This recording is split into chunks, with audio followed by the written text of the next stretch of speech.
som comuns. Ora,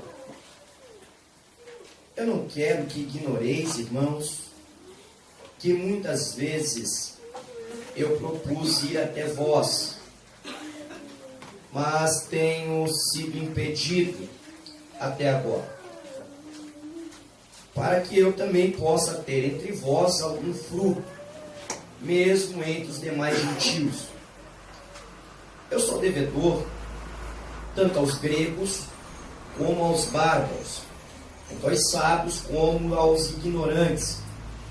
Então, quanto a mim, estou pronto para pregar o Evangelho também a vós que estáis em Roma, porque eu não me envergonho do Evangelho de Cristo, pois é o poder de Deus para a salvação de todo aquele que crê, primeiro do judeu, também do grego, porque nele a justiça de Deus é revelada de fé em fé, como está escrito: o justo viverá pela fé.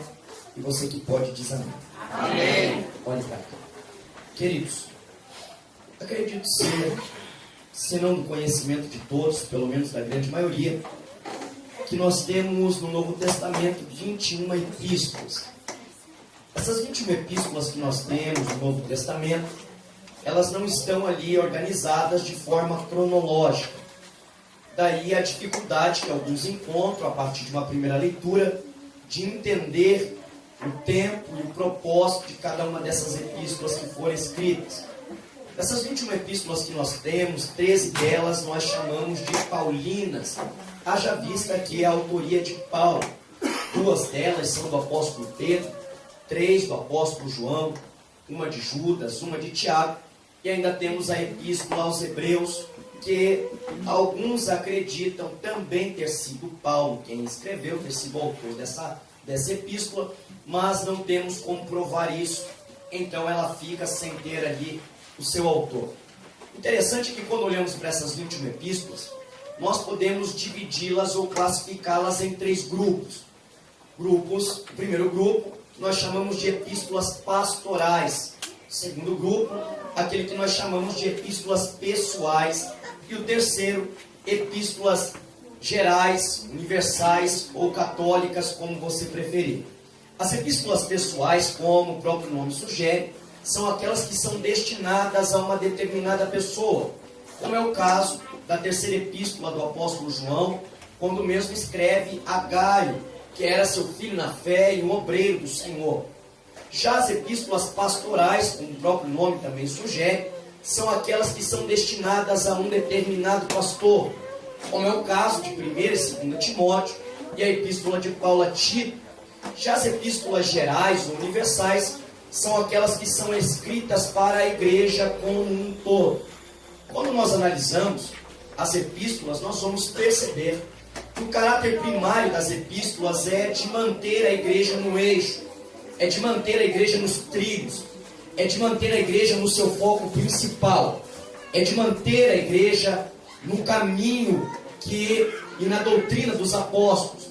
Haja vista que essa igreja era atacada de diversas formas, de inúmeras maneiras, uma delas através do ensino dos falsos mestres, com as suas heresias, que distorciam todo o ensino apostólico, fazendo com que a igreja viesse a descambar na heresia e sair da doutrina dos apóstolos e sair dessa doutrina. Interessante, senhores, é que o papel da epístola é esse: é vacinar a igreja contra os falsos ensinamentos, é manter a igreja sadia diante de Deus para o bom andamento da obra. Por isso as epístolas. Quando nós falamos da epístola de Paulo aos Romanos, nós estamos falando, na minha humilde opinião, da epístola mais teológica de todas, a mais profunda, a mais poderosa de todas as epístolas, ao meu ver. Essa epístola de Paulo é escrita aos Romanos. Acreditamos que ela tenha sido escrita em Corinto.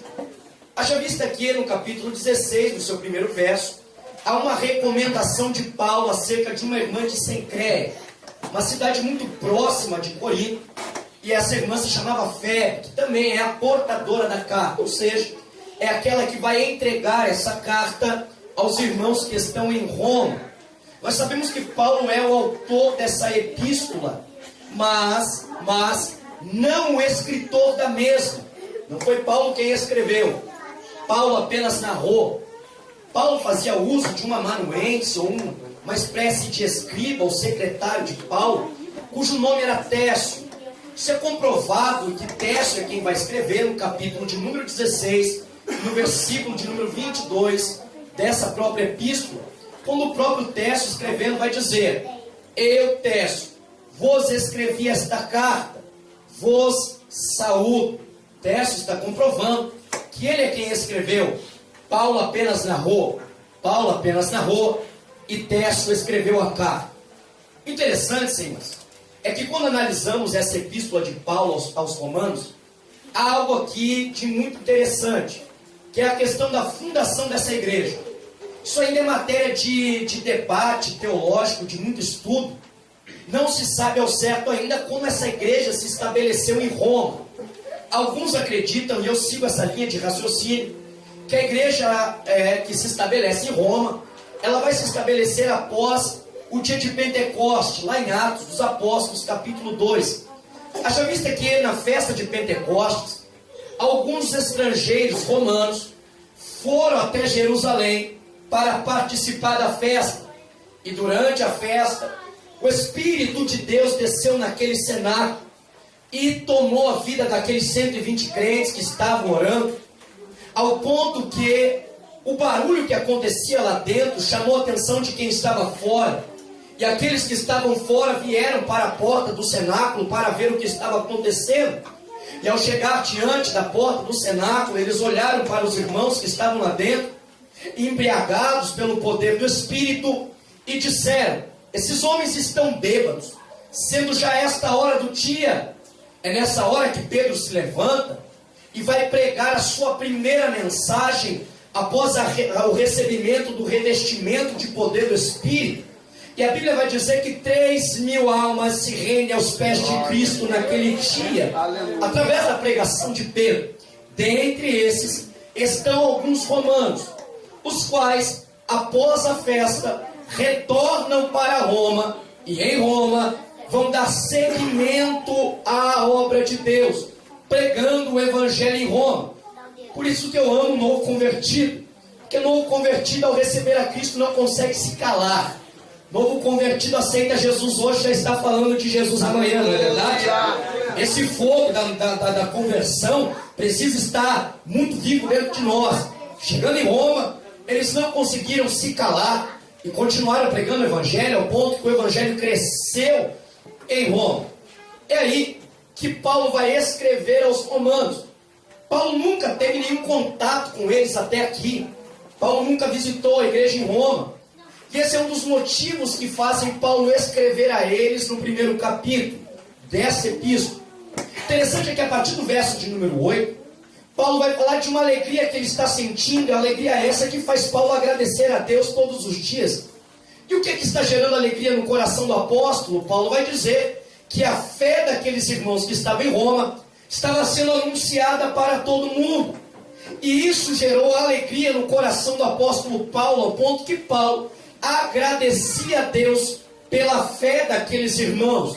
Porque se tem algo que alegra o coração de um pastor, e eu acredito que o pastor vai concordar com isso, é saber que os crentes, que as suas ovelhas estão andando na sã doutrina e estão dando testemunho lá fora. Isso agradou o coração de Paulo, isso alegrou o coração do apóstolo, ao ponto que ele vai relatar e dizer no verso 8: eu agradeço a Deus todos os dias, porque a fé de vocês, o testemunho que vocês têm dado, está sendo anunciado a todo mundo. Não somente isso, Paulo também vai revelar aqui um desejo que ele tem de ir até Roma e compartilhar com os irmãos algum dom espiritual, para que eles pudessem ser fortalecidos. Paulo vai além, a carta vai crescendo e vai tomando uma proporção poderosa aqui. Paulo vai dizendo que não somente deseja ir para compartilhar algum dom, a fim de que a igreja seja fortalecida, mas Paulo também tem o desejo de ir até Roma, para que, ao chegar em Roma, tanto Paulo quanto os irmãos sejam confortados pela fé mútua deles. Paulo vai falando aqui da sua alegria, do seu agradecimento. Paulo vai dizer que ora todos os dias por aqueles irmãos. Isso tudo é muito lindo, tudo isso é muito maravilhoso. Mas o interessante dessa carta, desse primeiro capítulo, é a partir do verso de número 13. A partir do verso de número 13, Paulo vai começar a trabalhar sobre algo que nós chamamos de justificativa. E o que é justificativa? É a explicação do porquê determinado fato aconteceu, está acontecendo ou ainda irá acontecer. Aleluia. Paulo está trabalhando sobre justificativa. E o que é que Paulo está justificando? O fato de ainda não ter ido até Roma. Quem me entende até aqui, diga amém. Amém. É isso que Paulo vai justificar aqui. Por que ainda não fui? Por que ainda não fui visitar vocês? Por que ainda não cheguei em Roma? É aqui que Paulo vai justificar.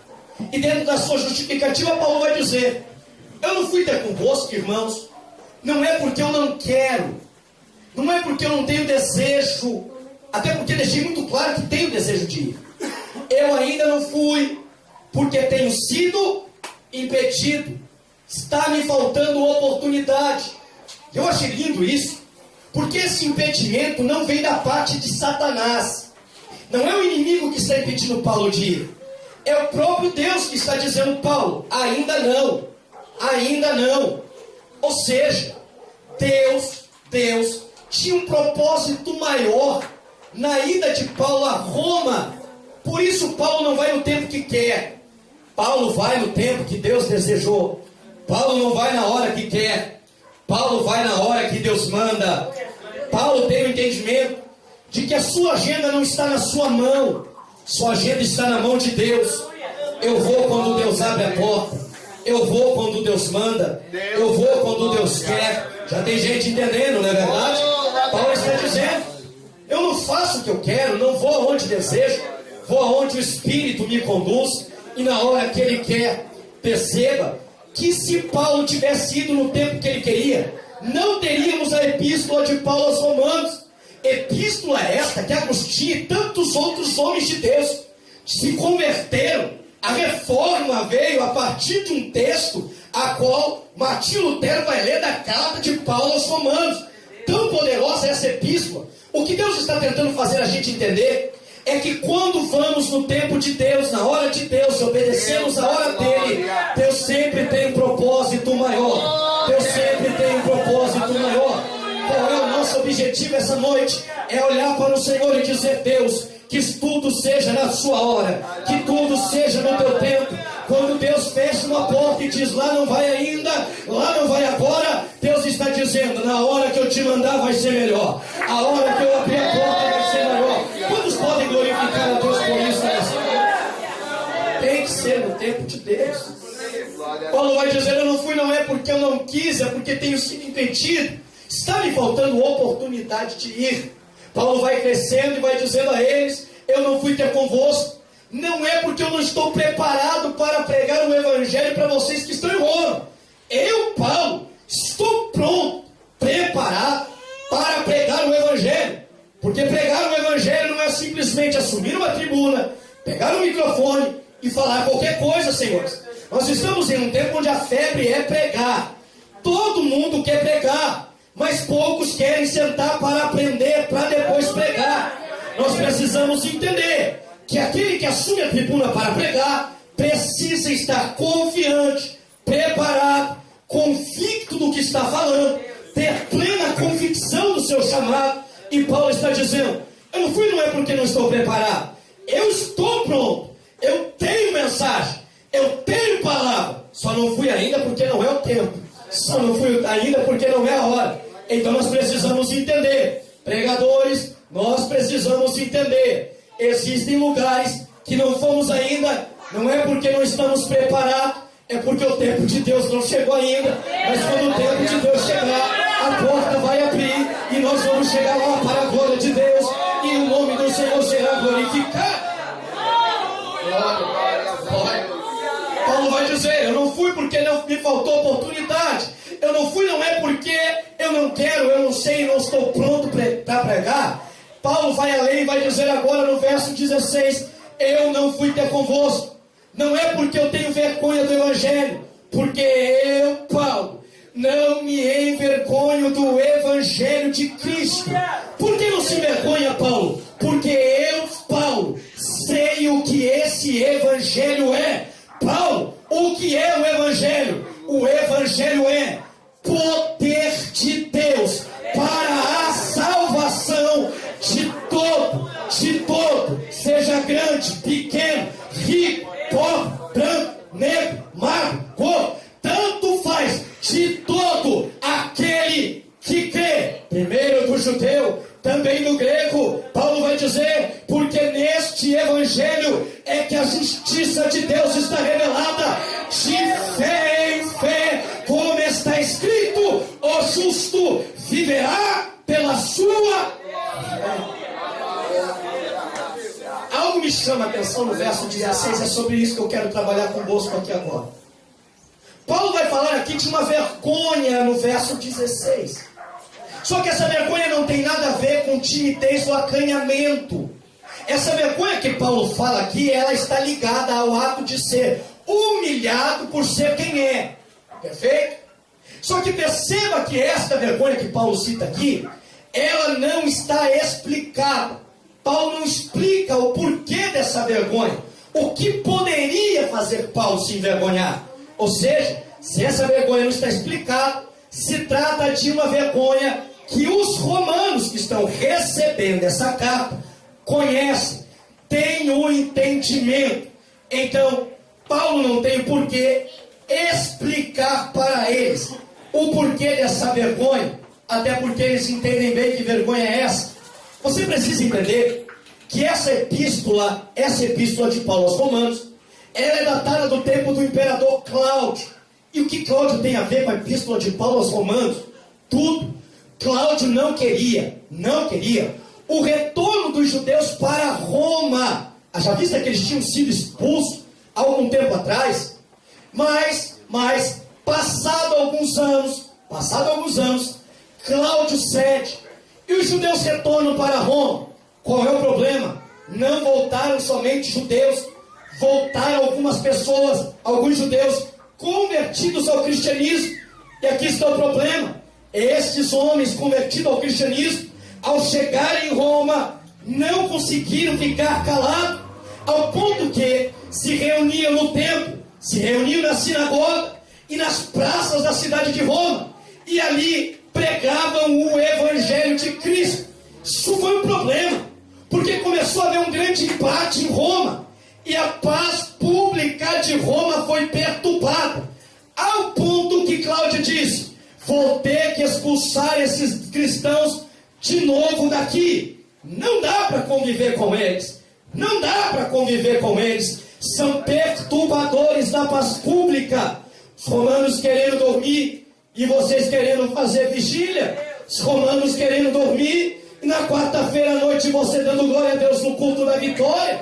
Os romanos querendo descansar e você aqui pulando, se alegrando na presença de Deus, recebendo vitória, adorando aquele que vive e que reina, que está no nosso meio, podemos sentir a sua presença. Você é perturbador da paz pública. O povo querendo ir para o bailão, o povo querendo beber, a isso eles não se importam. Mas é um crente abrir uma porta de uma igreja e começar a cultuar a Deus, eles olham e dizem: perturbador da paz pública, perturbadora da paz pública, fica calado, fica quieta, não adora. Oh glória! Sabe o que é ser crente? Sabe o que é ser cristão? No tempo de Paulo é ser visto como perturbador da paz pública. Sabe o que é ser cristão no tempo de Paulo? É ser visto como um ser desprezível aos olhos da sociedade. Sabe o que é ser cristão no tempo de Paulo? É ser visto como escória da sociedade, como lixo do mundo. Ser cristão no tempo de Paulo era desastroso para a reputação de uma pessoa. Logo os romanos têm conhecimento disso, e isso é o que poderia fazer Paulo se envergonhar. Mas vem o verso de número 16 e Paulo abre a boca e diz: eu, Paulo, não me envergonho do Evangelho de Cristo, porque eu sei o que o Evangelho é. Eu vou repetir isso aqui para você. Eu, Paulo, não me envergonho do Evangelho de Cristo. Por que, Paulo? Porque eu, Paulo, sei o que o Evangelho é. Deus que pega o ser humano no ápice da sua miséria, na depravação profunda da sua alma, retira esse ser humano lá do lixo, lá do lodo, lá da lama, restaura o seu Senhor e dá a esse ser humano a oportunidade de uma quarta-feira à noite entrar por aquela porta sem peso nenhum na sua consciência, sem nenhuma condenação sobre ele, e adorar a Deus aqui sem culpa, sem condenação, e dizer obrigado, Senhor, louvado seja o teu nome. Quantos já sabem o que o Evangelho é? Já estou adorando, não é verdade? Quem sabe o que o Evangelho é já adorou. Maravilhoso e eterno, santo. Glória a Deus. O que precisamos entender é o que não é o Evangelho. Nós podemos entender o que ele é. O que não é o Evangelho, segura aí comigo agora. O Evangelho não é um meio de se obter sucesso e fama como muitos estão pensando. Com raras exceções, raras, não posso ser responsável na minha fala, com raras exceções. Mas a grande maioria dos cantores que cantam no mundo, quando vem para o Evangelho, a conversão é genuína. É uma falsa conversão, a ideia deles é essa: vou tentar a vida no Evangelho, vou tentar sucesso no Evangelho. Para perceber a letra que eles cantam. Quem tem promessa de Deus não morre, já morreu bastante, é só rasgar a Bíblia lá no livro de Hebreus então. Alguém vai dizer, promessa de Deus não tem prazo de validade. Tem que ser isso para a casa de Eli, que toda promessa ela é condicional. A casa de Eli não andou em ordem, disse longe de mim tal coisa, não vou cumprir a promessa, acabou a promessa. Aleluia. O problema é que eles estão fazendo coisas, hinos triunfalistas, somente para visar sucesso, fama e renda. A conversão é verdadeira. Pensam que o Evangelho é um meio de ficar famoso. Permita-lhe dizer, porque corremos risco aqui de alguns de nós aqui se tornar famoso por causa do ministério que tem, sim.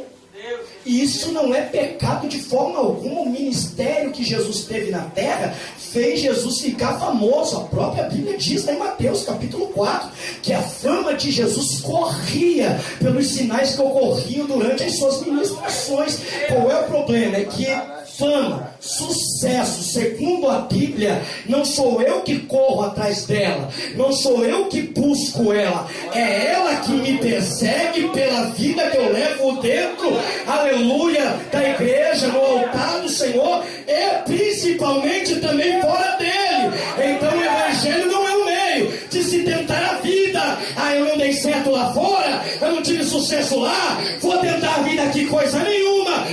Ei, igreja, não é isso.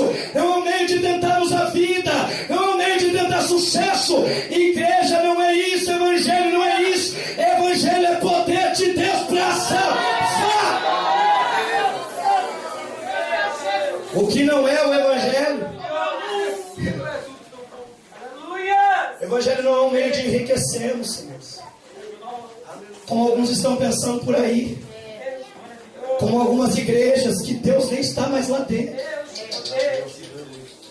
aonde só visam o lucro, só visam a lã da ovelha, não estão preocupadas com a alma. E infelizmente a gente precisa ser realista para você não ser enganado. Mas algumas igrejas, alguns falsos pastores que são lobos, na verdade, a Bíblia nos alerta acerca disso, estão visando somente o teu bolso. Porque nós estamos num tempo que vale-se o que você tem, você vale o quanto você recebe. As coisas estão valendo mais do que as pessoas. Eles estão visando apenas o lucro, não estão visando as almas que estão perecendo. Ao ponto que por causa do bolso de alguns eles dizem, pode continuar no adultério, pode continuar mentindo, continua tomando cachaça, meu irmão, não tem problema, continua enchendo esse nariz de cocaína. O importante é você ser dizimista aqui, o importante é todo mês você estar desembolsando o teu dinheiro. Isso é louco, devorador, que pensa que evangelho é um meio de enriquecer, enquanto eles andam nos seus carros de luxo. Os membros da sua própria igreja estão perecendo. Ah, meu Deus, o que não é o evangelho? Evangelho não é chave de carro que Deus dê para você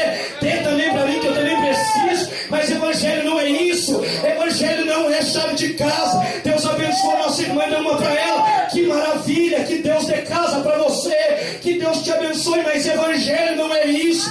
Evangelho não é esse tipo de coisa. O que não é o Evangelho? Evangelho não é travesseiro ungido. O negócio está terrível, meu Deus do céu. Evangelho não é vassoura ungida.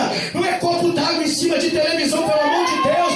Evangelho não é esses dencinhos ungidos que a gente está vendo por aí, que visa somente ganhar dinheiro em cima daquilo. Nós estamos vivenciando um tempo em que nós temos duas igrejas, dois tipos de igreja. E pelo amor de Deus, entenda a minha linguagem. É pobre a minha linguagem, mas me entenda, por favor. Quais são as duas igrejas? A inteligente e a igreja burra. O que é a igreja burra? É a igreja que não anda por fé, mas anda por vista. Só creio se eu ver. Então tudo, se eu ver, eu acredito. Ou seja, tudo tem que ser materializado. Se eu ver um copo d'água em cima da televisão, eu creio. Se eu não ver, não creio. O culto para esse tipo de igreja só vale se o pregador diz: tem anjo voando aqui, é isso. Tem bola de fogo caindo lá. Aí o pastor está dirigindo um culto e diz: Jesus está aqui, irmãos. Isso é igreja que anda por vista. Igreja que anda por vista é igreja burra. A igreja inteligente anda pela fé. E o que é fé é a certeza das coisas que não se vê, mas que se... Opa, quem anda por fé já entendeu. Aqui até agora nada aconteceu, mas alguma coisa já está mudando no contexto espiritual. Igreja que anda por fé não precisa ver anjo voando para lá, anjo voando para cá, bola de fogo caindo lá. Igreja que anda por fé é avivada, é cheia do poder de Deus. Que não é essa água do Jordão, agora o nome é água do Mar da Galileia.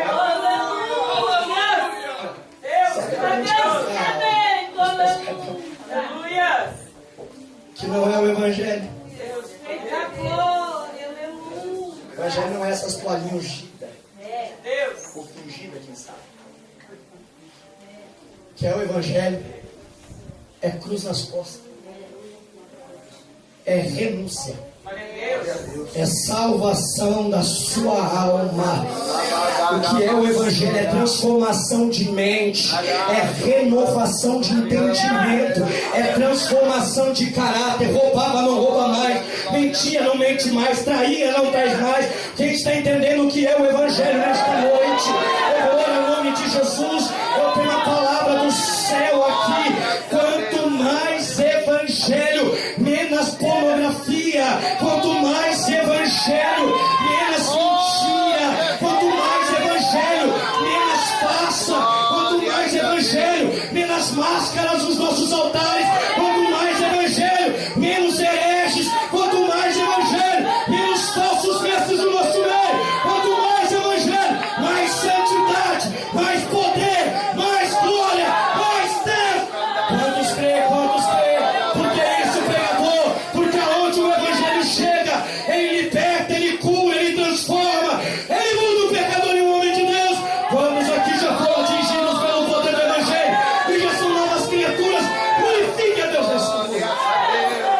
Bendito e exaltado é o nome do Senhor. Santo és o Senhor. Aleluia. Jeová Jireh, santo. E Paulo está dizendo quem sabe o que o Evangelho é, valoriza o que o Evangelho fez na sua vida. Quem sabe o que o Evangelho é, não tem amnésia. Por quê? Porque parece que alguns esqueceram o que era e para onde estavam indo, e se envergonham do que são hoje e para onde estão indo. Se é que se envergonhando vão, segundo a Bíblia não vai. Quem sabe o que o Evangelho é, Deus da glória. valoriza o que o Evangelho fez você ser. Ao ponto que se alguém chega para o Aloir e pergunta: Aloir, você é cristão? O Aloir tem que bater no peito e dizer: graças a Deus. Eu era um pecador miserável. A gente ainda é pecador dependente da graça de Deus, mas eu vivia lá no mundo, com o nariz cheio de cocaína, fumando maconha, bebendo até altas horas, até não conseguir ficar de pé. Era balada noite e dia, de segunda a segunda, irmão. Dormia 1 hora por dia, vivia dopado, senhores. Mas aí veio o Evangelho. Eu veio outro e disse assim: é pecador, é miserável, mas se arrepender, eu vou te lavar com o meu sangue e ainda vou te levantar como pregador da minha palavra. Eu glória ao nome de Jesus. Aí o Aloir, agora que é pregador, vai olhar e vai dizer: não, eu sou simpatizante, até vou nos cultos, mas ainda tem vergonha que Deus fez eu não me envergonho. O que o Evangelho fez eu sei. Porque eu sei o que o Evangelho é o poder de Deus para me libertar e me salvar e me trazer a vida eterna. Quem sabe o que o Evangelho valoriza o que o Evangelho fez eu sei. Quem não sabe o que o Evangelho normalmente omite ou mente o que é para não se sentir constrangido. São aqueles que nós chamamos de agentes secretos de Cristo. Ninguém sabe que ele é cristão. No serviço dele ninguém sabe que ele é crente. Se converteu já tem quase 2 anos e ainda não contou para ninguém que é cristão. Agente secreto de Cristo vai para o colégio, mas os colegas não sabem que ele é crente. Na faculdade ninguém sabe que ele é crente, ao ponto que os convites para barzinho, para saída não param, aquela luta direta, não é verdade? Vou, não vou, fica aquela luta, eu sou crente, mas se eu contar para eles, vou ser ridicularizado. Então eu vou contar e continuo como agente secreto, com o meu disfarce aqui no meu serviço, com o meu disfarce, só que tem um problema. Qual é o problema? Deus não chamou nenhum de nós, senhores, para sermos agentes secretos e vivermos infiltrados no meio dessa sociedade, sem que essa sociedade saiba o que o Evangelho fez a gente ser, de maneira nenhuma. Jesus disse assim em Atos capítulo 1: permanecer em Jerusalém, até que do alto vocês sejam revestidos de poder. E quando vocês vierem a ser revestidos de poder, vocês não vão viver disfarçado no meio da sociedade, aleluia, sem a sociedade saber o que você é. Pelo contrário, você será minha testemunha. O mundo saberá o que o Evangelho é e o que o Evangelho fez em você. Quando você receber o poder de Deus, o disfarce tem que cair por terra. Quem sabe o que o Evangelho Glórias a Deus. não negocia o que o Evangelho concedeu. E o que o Evangelho nos concedeu? Salvação por meio de um inocente, a qual nenhum de nós víamos beleza nem formosura, não é verdade? O inocente a qual João Batista olhando disse: não vejo um homem, vejo um cordeiro para o sacrifício. O inocente a qual segurando um madeiro nas suas costas, passando pela via dolorosa, após ter sido cuspido no rosto, ter apanhado e com uma coroa de espinho na cabeça, vai subindo a via dolorosa e com vontade, quem sabe até de desistir, na verdade, de largar a cruz, porque não é fácil. Mas toda vez que ele pensava em largar, ele olhava depois da cruz e dizia: não, vai valer a pena. A igreja lá em Piraquara, no Vila Fruta, vai estar me adorando na quarta-feira. Quando estou entendendo o que é o Evangelho, vão estar me adorando. Então ele sobe com aquele madeiro ao alto do Calvário e fica a cruz na cabeça da caveira, e dá um brado no alto da cruz e diz: tetelestai, não deve mais, não há mais condenação, pode entrar porque o véu se rasgou, pode entrar para adorar. Quem vai entrar? Deixa eu ver.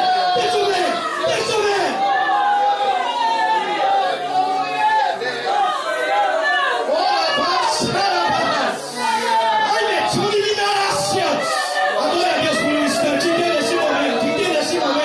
O Evangelho te concedeu salvação na sua alma. Olha,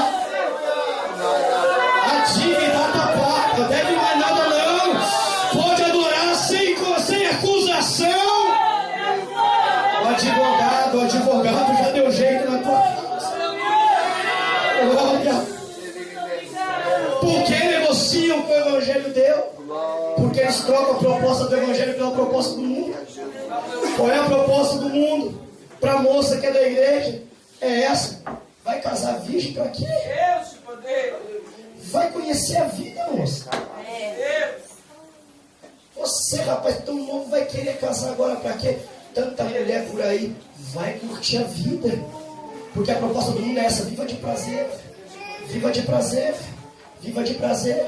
Qual é a proposta do mundo para o casado? É essa, rapaz: vai ser fiel a vida toda para uma mulher só, sendo que lá no teu serviço tem aquela mulher que está te dando mole, sendo que lá na repartição onde você trabalha tem aquela mulher que não tirou de você. Vai aproveitar a vida que não dá nada. A vida é feita de momento, a vida é prazer, a vida é prazer, a vida é prazer, a vida é prazer, a vida é prazer. Essa é a proposta do mundo: viva de prazer. Não tem problema, dá para ir para o culto e para a balada, dá para vir para o culto, depois ir para o boteco, não tem problema. A vida é prazer, a vida é prazer, a vida é prazer. Qual é a proposta do Evangelho? A proposta do Evangelho vem na contramão. A proposta do Evangelho é essa: viva de renúncia, viva de renúncia. Não viva em nome dos teus desejos, não viva em nome dos teus prazeres, porque os teus desejos e os teus prazeres vão te levar para a lama. Mas a proposta do Evangelho não é te levar para a lama, é para te tirar da lama e te levar para os braços do teu Salvador, te levar para os braços do teu Salvador. A proposta do Evangelho é essa: viva em santidade, porque a trombeta vai tocar. Viva uma vida de renúncia, porque vai valer a pena. Ao soar da última trombeta, você será salvo para a glória de Deus.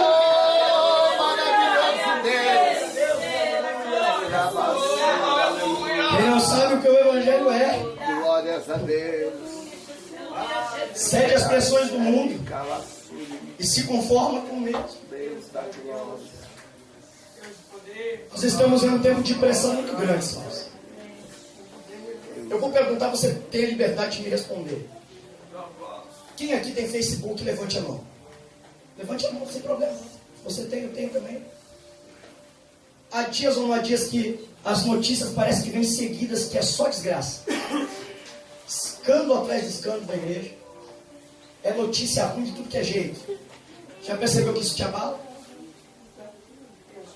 Deus da glória. Você amanhece o dia antes de orar, a primeira coisa que faz é abrir o Facebook.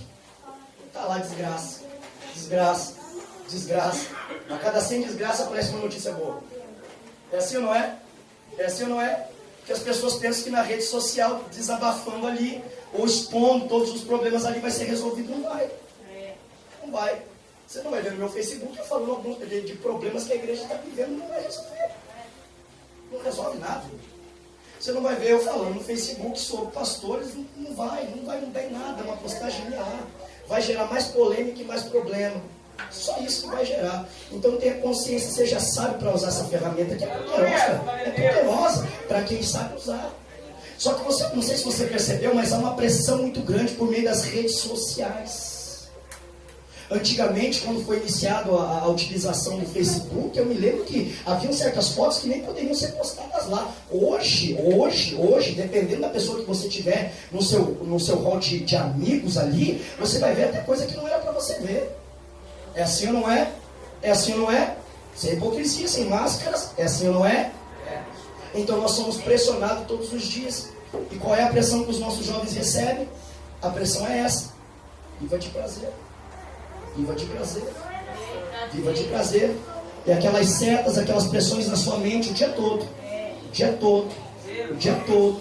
O dia todo. Qual é o problema? É que quem não tem a mente renovada cede à pressão e se conforma com o mundo atual. Mas quem sabe o que o Evangelho não é abalado pelas pressões do mundo. Oh, glória! Quem tem entendimento do que o Evangelho não cede às pressões do mundo. O mundo vai pressionando e vem trazendo um padrão de moralidade para nós. Mas nós que temos um padrão de moral segundo a Bíblia Sagrada, nós temos poder para dizer não. Eu sei o que o Evangelho é. O Evangelho transformou o meu entendimento, e por o meu entendimento está transformado. Eu não cedo às pressões desse mundo, porque eu aprendi e sei o que o Evangelho é. Eu não cedo. Eu termino aqui agora. Quem não sabe o que o Evangelho vem para o culto pelo efeito. Eu termino aqui. Nós estamos em um tempo em que as pessoas vêm para a igreja pelo efeito do Evangelho. Já percebeu a linguagem de alguns? Vou para o culto hoje receber a minha bênção. Quem já ouviu isso? Mas você já viu alguém dizendo assim: hoje eu vou para a igreja para ofertar o meu culto? Porque muita gente não veio para receber, a gente veio para dar. A gente veio ofertar. Se não ofertou, se não entregou nada ainda a Deus, e não estou falando só de dinheiro, estou falando da tua adoração, da tua glorificação a Deus, do teu culto racional. O Senhor, sinto muito, você veio para a igreja, mas não cultuou até agora. Culto é ofertar, o receber é graça. Qual é o problema? O problema é que quem não entende o que o Evangelho pensa que o Evangelho é só efeito. A gente não vem pelo efeito, a gente vem pela causa. E qual é o grande problema? É os nossos apelos que estão errados. Alguém me perguntou esses dias, pastor Anderson, se disse assim, Aldorino, todo final de mensagem tem que fazer um apelo, certo? Eu falei, correto, em paz. Ele disse, por quê? Eu falei, simples. Qual é o nosso problema? Prego aqui 1 hora sobre a mulher com fluxo de sangue. E o teor da mensagem é essa. Jesus tem poder para curar. Jesus tem poder para curar. Jesus tem poder para curar. Eu disse para você que Jesus cura. Sim ou não? A mensagem toda. Chega no final da mensagem, eu levanto a mão e digo assim, quantos aqui querem aceitar este Jesus? Que Jesus que eu estou oferecendo? Jesus que cura. Jesus que cura. Perfeito? Prego sobre Pedro dentro da prisão, Atos dos Apóstolos, capítulo 12, e digo, Jesus tem poder para abrir a porta da prisão. Jesus tem poder para abrir a porta da prisão. Quantos querem aceitar esse Jesus? Tem alguém que está preso, como ontem estava pregando numa igreja, o esposo da irmã que estava no culto, estava dentro da cadeia. E então, esse tipo de Jesus, para ela é bom. Ela vai dizer, esse Jesus me dá prazer, sacia minha necessidade momentânea. Eu quero aceitar esse Jesus que abre portas, esse Jesus que liberta. Estão aceitando a Jesus pelo efeito. Eu disse, toda vez que for fazer o apelo no final do culto, antes tem que conscientizar a pessoa que está ouvindo que ela é pecadora, desprovida da graça de Deus, destituída da glória do Senhor, e que precisa se arrepender dos seus pecados, e através desse arrependimento aceitar e confessar publicamente o Senhor Jesus, e a partir dali ter mudança de vida por meio de Cristo Jesus, nosso Senhor, e obter a salvação. Ou seja, ele precisa ter entendimento de que é pecador para aceitar o Jesus que salva. Aqui é o problema. Nós estamos oferecendo Jesus do efeito, e é por isso que a igreja está do jeito que está. Muitas, quando falam isso, falam no contexto geral. Entenda qual é o problema de muitas igrejas. É esse: meu culto hoje vai ser bom. A pessoa vai saindo de casa, põe a Bíblia debaixo do braço, diz, hoje eu vou cultuar, hoje é noite do meu milagre, hoje a coisa vai acontecer. Se não é batizado com o Espírito Santo, ele vai indo para o culto e vai dizendo, hoje eu vou ser batismo. Se ele está enfermo, ele diz, hoje eu vou ser curado, hoje eu vou ser curada. Ou seja, está indo com expectativa. E se você veio essa noite para dentro dessa igreja sem expectativa em cima desse culto, você deveria ter ficado em casa. Você deveria ter ficado assistindo Netflix, mexendo no WhatsApp, porque você perdeu a sua noite. Porque a gente deve vir para o culto com expectativa. O que será que Deus vai fazer hoje? O que será que vai acontecer no culto hoje? Será que Deus vai batizar alguém? Será que vai entrar alguém para vai ser salvo? O problema é que a gente está vindo mecanicamente, sem expectativa de que algo novo pode acontecer aqui. A gente vem com expectativa quando é congresso, não é verdade? A gente se arruma, as irmãs passam maquiagem, depois a maquiagem borra tudo, não é assim?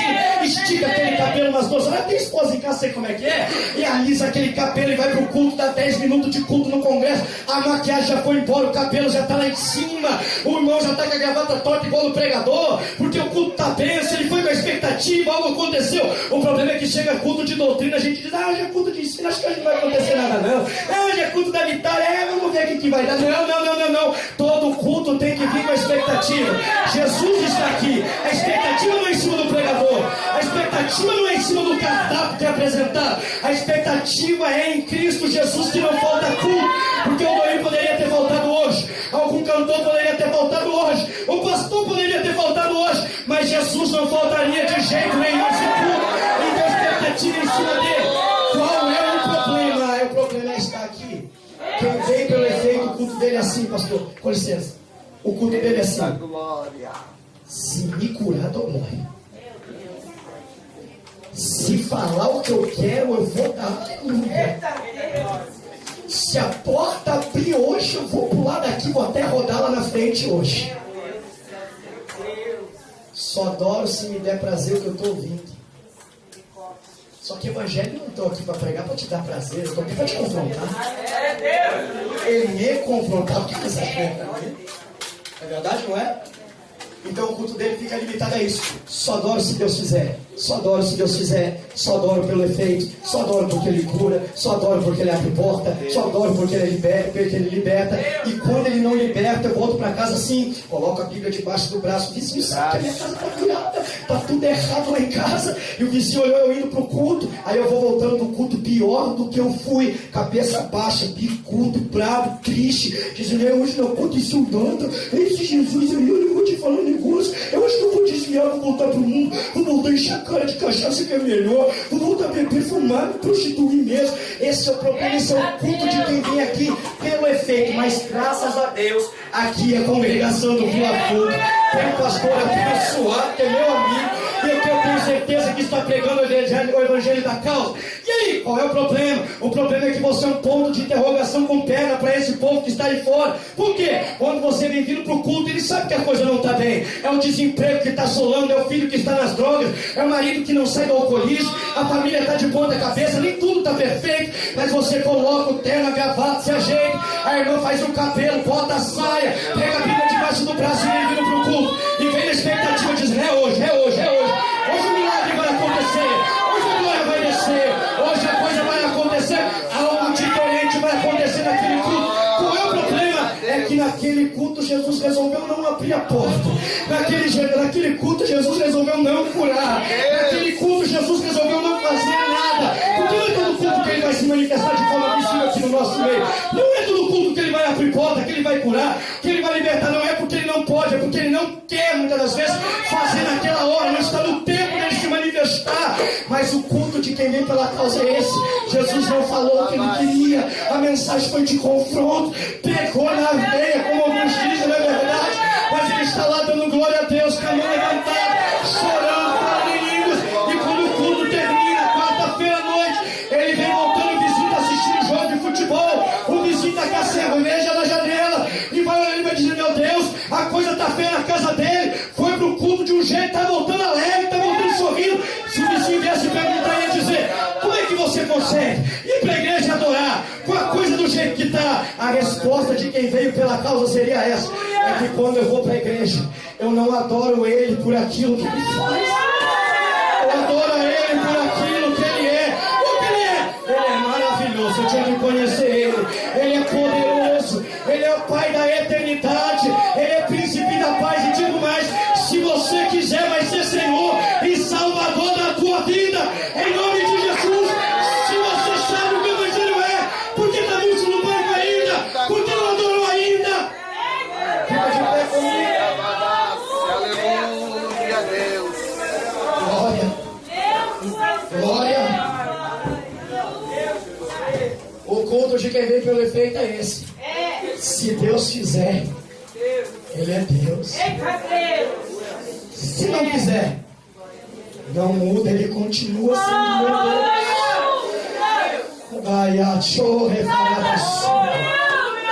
Que Deus te abra a porta em nome de Jesus. Que Deus te dê a casa própria em nome de Jesus. Que Deus te dê um carro zero em nome de Jesus. Que Deus te dê uma porta de emprego poderosa. Que o teu salário aumente, mas o Evangelho não é isso. O Evangelho é a salvação da tua alma. É a salvação da tua alma em primeiro lugar. Eu preciso encerrar aqui agora. Eu quero perguntar aqui se tem alguém não evangélico no nosso meio. Alguém que ainda não aceitou esse Cristo que eu preguei. O Cristo que salva. Se não, ou alguém que esteja afastado dos caminhos do Senhor. Dê um sinal com a sua mão só para a gente te conhecer. Só para a gente conhecer. Senhor, afastado ou nunca aceitou Jesus? Nunca aceitou Jesus? É mesmo? Temos mais alguém? Mais alguém? Temos um Senhor aqui. Duas irmãs lá atrás. Perfeito? Mais alguém? Mais alguém? Só dê um sinal com a sua mão. Você não é constrangido a vir aqui na frente. Mais alguém? Não? Eu quero perguntar para vocês hoje. Diante do que eu preguei, eu aviso vocês podem conseguir casa, mas casa igual que está preparada para vocês, sem Jesus você nunca vai ter. Você pode ter carro, pode ter dinheiro, que Deus te dê tudo isso, mas se você não tiver Jesus, você vai continuar sendo o mais pobre e miserável de todos os homens. Paulo em Romanos 7, ele diz: miserável homem que sou, quem me livrará do corpo dessa morte? A resposta está aqui: Jesus. E Jesus está dizendo: eu posso fazer você rico sem casa própria, eu posso fazer você rico sem carro zero, eu posso fazer você rico de verdade. Não essa riqueza que a terra tem para dar, mas a riqueza que só o céu pode te conceder. Se você quiser aceitar Jesus hoje e ter a salvação da sua alma, saia do seu lugar e venha aqui na frente para nós orar juntos. É a tua alma que está em jogo, é a sua alma. Você não é constrangido a vir. Mas se você quiser, hoje, eu não fico fazendo pressão psicológica. Desculpe, vocês nunca vão ver eu fazendo isso. Porque não é a gente que aceita Jesus, é Jesus que nos aceita. Ele está dizendo: eu vou aceitar você do jeito que você está. Se você quiser. Se você quiser. A gente fala de um jeito: eu vou aceitar Jesus. Eu acho que eu vou aceitar esse Jesus, como se a gente fosse alguma coisa. É Ele que está dizendo: eu te aceito se você quiser. Eu ainda te recebo nos meus braços. Eu ainda posso te purificar e salvar a tua alma. Vocês querem aceitar Jesus hoje? Não é constrangido aceitar, só se a palavra falar com vocês. Aí atrás as irmãs, tem alguma que quer aceitar a Jesus? Nenhuma? Ninguém? Amém? A palavra foi pregada. A palavra foi pregada.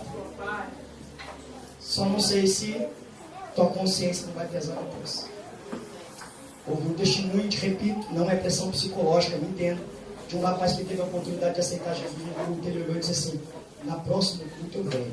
Não teve próximo culto, quando saiu na rua foi atropelado, não veio. Foi para onde? Para onde que você acha que ele foi? Eu falo isso porque eu tenho muito temor a Deus e preocupação com a sua alma, de aonde você vai descansar, se é que você vai ter outra oportunidade de aceitar Jesus. Que Deus te dê.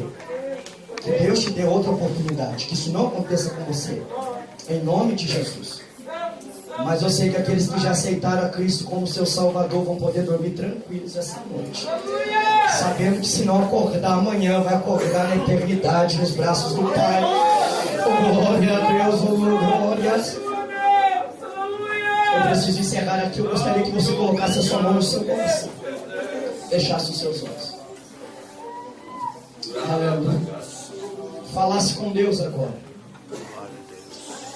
Aldoir, eu preciso ser sincero. Deus está me incomodando, eu preciso falar. Aldoir, se eu orar a Deus aqui sem aceitar Jesus, Ele vai me ouvir? Segundo a palavra, não. Por quê? Porque só há um mediador entre Deus e o homem, a saber, Jesus Cristo. Se você não quer Jesus, você não tem Deus. Não é o que o Aldoir está dizendo, é o que a palavra diz. É a última vez que eu faço apelo. Se houver alguém que ainda queira Jesus essa noite, a oportunidade está aberta para você vir aqui na frente. Enquanto isso, a igreja ora. Vai orando, vai orando. Glórias. Se você veio pelo efeito, pode ficar calado. Mas se veio pela causa, eu acho que você tem motivo para adorar. Abataraba, xarabacanda, levibatalabasuri, bicai. Se você veio aqui pela causa, você pode adorar pela tua salvação.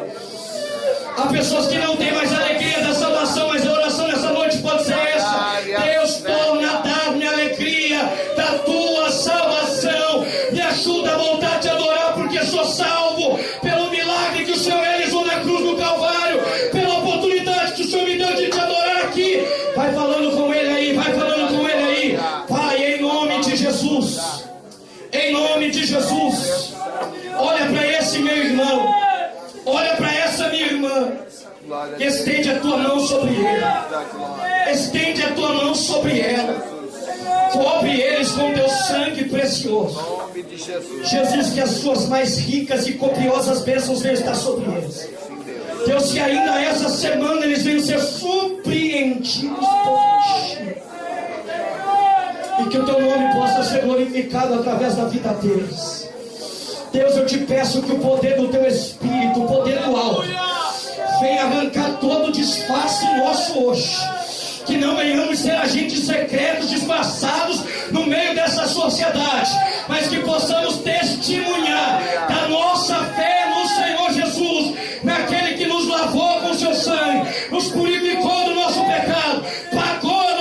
dívida e nos amou primeiro, para a glória do teu nome. Levante a tua mão para nós encerrar. Diga comigo assim: Jesus, faz de mim uma testemunha, cheio do poder, cheio da unção, cheio da graça do teu Espírito Santo. Diga: Senhor, se ainda houver disfarce em mim, arranca hoje, porque a partir dessa noite eu vou testemunhar de ti. Eu vou falar para o mundo o que eu era, vou falar para o mundo o que eu sou, e vou dizer para esse mundo para onde eu estou indo. Só quem está indo para o céu, dá o teu melhor. Glória a Deus nessa noite.